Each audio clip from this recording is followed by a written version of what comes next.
एक जंगल में नोनी नाम की सुंदर चिड़िया अपनी माँ सरोज के साथ रहती थी। वक्त रहते ही सरोज ने अपनी बेटी नोनी की शादी टीटू नाम के कौवे से कर दी, जिसके बाद दोनों खुशी से अपनी जिंदगी जी रहे थे। शाम को टीटू जब घर आता है तो नोनी चिड़िया कहती है, नोनी अजी आप आ गए, चलिए फ्रेश हो जाइए, आज मैंने आपकी फेवरेट खाना बनाई है। टीटू, मुझे पता है तुमने मेरा पसंदीदा छोले भटूरे बनाए हैं ना, मुझे उसकी खुशबू आ रही है। नोनी, ओफो दुर्राटे काट दिए, आपको तो पता ही चल गया मैंने छोले भटूरे बनाए हैं खास आपके लिए। तभी हाथ मुंह धोकर टीटू आता है और दोनों साथ में बैठकर खाना खाते हैं। तो कहते हैं टीटू, अरे वाह मेरी प्यारी बीवी, तुमने तो बहुत स्वादिष्ट छोले भटूरे बनाए हैं, ऐसे छोले भटूरे तो कोई बाहर बनाकर भी नहीं खिला सकता। नोनी, सच में मैंने इतने अच्छे छोले भटूरे बनाए हैं, चलो अच्छी बात है आपको पसंद आया। टीटू, अरे पसंद कैसे नहीं आता, मेरी बीवी ने जो बनाया है। मैं तो कहता हूँ कभी जरूरत पड़ी तो इमरजेंसी में हम छोले भटूरे की दुकान लगा लेंगे, स्वादिष्ट खाना खाने को मिलेगा और हमारे घर में पैसे भी आएंगे। नोनी, अरे आपने तो काफी अच्छा आइडिया बताया है। टीटू, चलो अब तुम खा लो।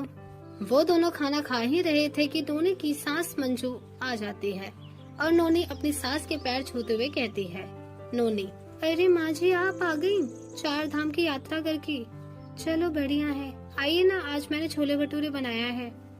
मंजू, जीती रहो खुश रहो, चलो आज तो खिला दे अपने छोले भटूरे। सास कौवे की कहते ही नोनी उसे छोले भटूरे खिलाती है। वक्त बीतता है, सब अच्छा ही चल रहा था कि अचानक से टीटू कौवे की तबीयत खराब होती है और वो चल बसता है। उसके जाने से नोनी और मंजू का बुरा हाल होता है और वो टूट जाते हैं। कुछ दिन गुजर जाते हैं, जैसे तैसे वो अपने घर का खर्च चला ही रहे थे, लेकिन अगले दिन उन पर कुछ भी खाने के लिए नहीं था। तभी सास मंजू कहती है, मंजू बहू घर का सारा राशन खत्म हो गया है, हमारे खाने के लिए कुछ भी नहीं है, हमें कोई झाड़ू पोछा का काम ढूंढना होगा घर में, आखिर अब घर का खर्च भी तो देखना होगा ना। माँ जी आप बिल्कुल ठीक कहती हैं, क्या काम करें। अरे हाँ माँ जी, जब टीटू जी थे तो उन्होंने मुझे कहा था कि हम मुश्किल वक्त में ना छोले भटूरे का काम शुरू कर सकते हैं, तो मैं सोच रही थी कि वही बना दूं, क्योंकि मैं बहुत अच्छे से बनाती हूँ और सबको पसंद आएगा, पर उसके लिए पैसे चाहिए, दुकान ऐसे नहीं खुलेगी। मंजू, अरे उसकी चिंता मत कर, ये ले मेरे सोने का हार बेच दे इसे जाकर, इससे हम दुकान खोल लेंगे। नोनी मना करती है पर सास उसे समझाकर सोने का हार लेकर भेज देती है और मिले पैसों से भटूरे का सामान लेकर अगले दिन से छोले भटूरे बनाकर बेचने लगती है। नोनी, आइए आइए गरम गरम छोले भटूरे खा लीजिए। मंजू, जी आइए आइए गरम गरम छोले भटूरे खा लीजिए और उसके साथ आपको मिलेगा चटपटा अचार। तोता, अरे आपके छोले भटूरे की खुशबू बहुत अच्छी आ रही है, जरा 1 प्लेट मुझे भी दीजिए। कबूतरी, और मुझे भी 2 प्लेट और 1 लगा दीजिए। नोनी, जी बिल्कुल, 2 मिनट में मैं आप सबको देती हूँ। ग्राहक के आते ही नोनी सबको छोले भटूरे देती है, जिसके बाद देखते ही देखते भीड़ लग जाती है और आसपास के पक्षी उसके छोले भटूरे की तारीफ करते नहीं थकते।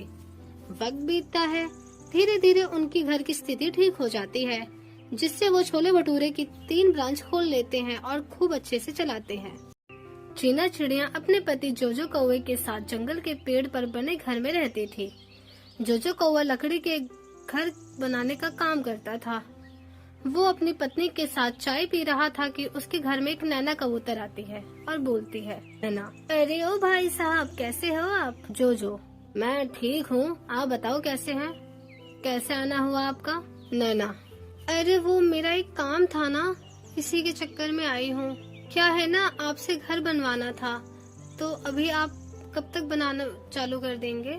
जोजो, हम कल ही कर देंगे भाभी जी। ऐसा कहते ही वो अभी दिन से ही मैना कबूतर का घर बनाना शुरू कर देता है, जिसे बनने के बाद वो कहती है, कबूतरी, अरे वाह जोजो भाई साहब, आपने तो सच में कमाल ही कर दिया, इतना सुंदर घर बना दिया, इसकी तो मैंने कल्पना भी नहीं की थी। जोजो, हाँ हाँ शुक्रिया भाभी जी। कबूतरी, ये लीजिए भाई साहब आपके पैसे। जोजो, शुक्रिया, जब मैं चलता हूँ चीना मेरा इंतजार कर रही होगी। ये कहते ही जोजो वहाँ से अपने घर चला जाता है।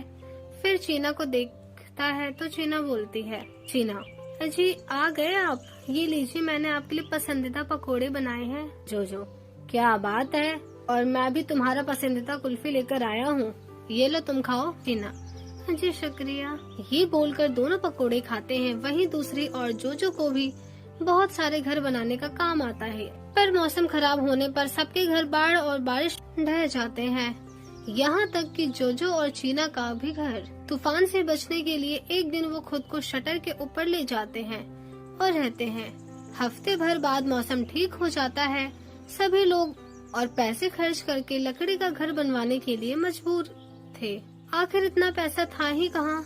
दूसरी ओर चीना कहती है, चीना अजी हम अब क्या करें, कहाँ जाएंगे रहने के लिए, कुछ कीजिए ना। जोजो, तुम सही बोल रही हो, कुछ तो करना ही होगा। अब तो पैसे भी नहीं है जो बाकी सामान लेकर आऊं। लकड़ी काटना भी मुश्किल है क्योंकि पेड़ गीले हैं। चीना, ऐसा करिए अब मिट्टी का घर बना दीजिए जिसमें हम दोनों वहाँ रह पाएं। जोजो, ये तो तुमने बिल्कुल ठीक कहा। मैं तो अभी कहता हूँ मिट्टी का घर बनाते हैं, बहुत अच्छा और मजबूत बनने वाला है। ये बोलते ही जोजो अपने लिए एक सुंदर सा मिट्टी का घर तैयार करता है। तभी उसके घर कबूतरी और कौवे आते हैं। कौवे, जी आप दोनों के बारे में मैंने बहुत सुना है। जैसा आप दोनों ने अपना मिट्टी का घर बनाया है, ऐसा ही क्या आप हमारे लिए बना सकते हैं? मैं इसकी आपको बराबर कीमत दूंगा। जोजो, सच? मुझे लगता है शायद मिट्टी के घर बनाने से मेरे घर में कुछ पैसे आ जाएं। आप चाहिए मैं आपका घर बना दूंगा। इस तरह से जोजो उस कौवे का भी घर बना देता है, जिसे देखकर सभी पक्षी उसके घर के बाहर आकर उससे मिट्टी का घर बनाने को कहते हैं। इससे उसकी कमाई भी हो जाती है और उसका कारोबार भी बढ़ जाता है। फिर सब खुशी खुशी अपने मिट्टी के घरों में रहने लगते हैं।